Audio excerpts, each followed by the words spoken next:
Assalamualaikum warahmatullahi ta'ala wabarakatuh. Perkenalkan, nama saya Nu'man Nur Fauzi.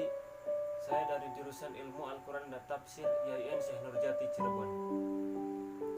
Di sini saya akan membahas sekilas tentang kitab Sunan Abu Dawud.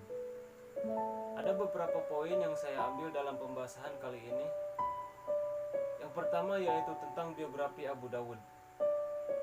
Nama lengkap Abu Dawud adalah Sulaiman ibnu Al-As'as, ibnu Ishaq, ibnu Bashir, ibnu Sidad, ibnu Amr, ibnu Imran. Beliau lebih dikenal dengan nama Abu Dawud karena nama Abu Dawud ini begitu populer sehingga mengalahkan nisbahnya sendiri. Abu Dawud lahir pada tahun 202 Hijriah di kota Sajistan, yang mana kota Sajistan ini terletak di Asia Tengah yang diapit oleh Iran dan Afghanistan.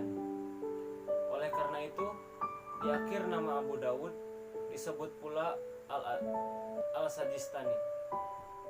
Poin 2 yaitu tentang latar belakang penulisan kitab Sunan Abu Dawud.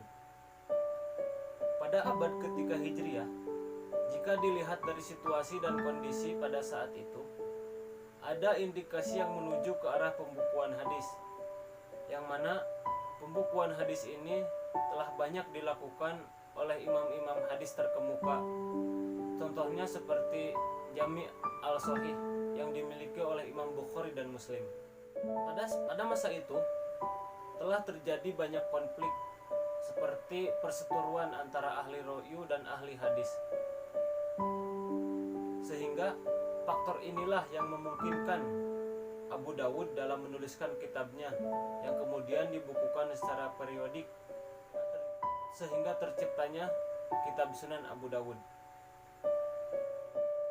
Yang ketiga yaitu tentang metodologi penyusunan kitab Sunan Abu Dawud. Ada beberapa metode yang dipakai oleh Abu Dawud dalam penyusunan kitab ini. Yang pertama yaitu Imam Abu Dawud tidak hanya mencantumkan hadis-hadis yang sahih semata, sebagaimana yang telah dilakukan oleh Imam Bukhari dan Imam Muslim, tetapi ia memasukkan juga hadis hasan dan hadis doib. Yang kedua, kualitas hadis menempati peringkat ketiga setelah Imam Bukhari dan Imam Muslim. Beliau meriwayatkan hadis-hadis dari para perawi di bawah kualitas perawi Imam Bukhari dan Imam Muslim.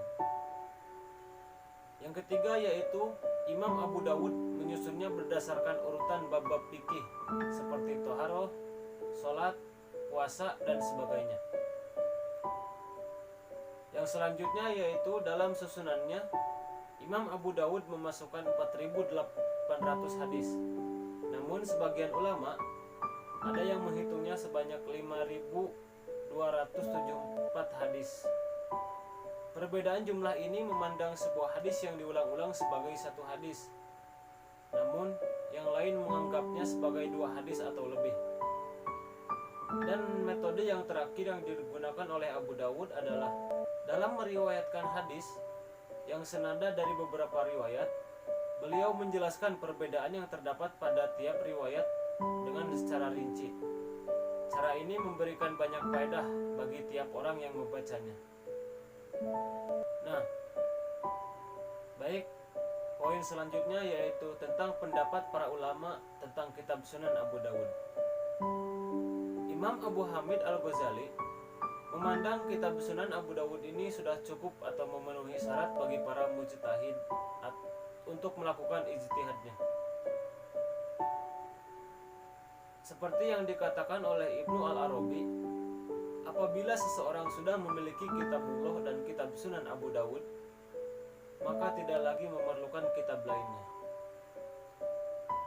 Ada juga pendapat dari Imam Al-Hafidh Ibnu Jauzi telah mengkritik beberapa hadis yang dicantumkan oleh Imam Abu Dawud dalam sunahnya dan memandangnya sebagai hadis-hadis maudhu atau hadis-hadis palsu. Jumlah hadis tersebut ada sebanyak 9 buah hadis. Walaupun demikian, di samping Ibnu Jauzi itu dikenal sebagai ulama yang terlalu mudah memvonis palsu, Namun kritik-kritik telah ditanggapi dan sekaligus dibantah oleh sebagian ahli hadis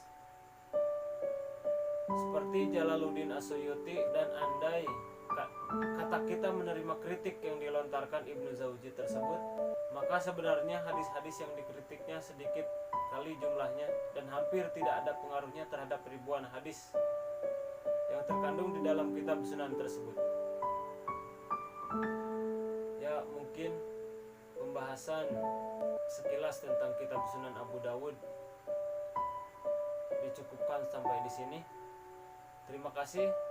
Wabillahi taufiq wal hidayah. Assalamualaikum warahmatullahi taala wabarakatuh.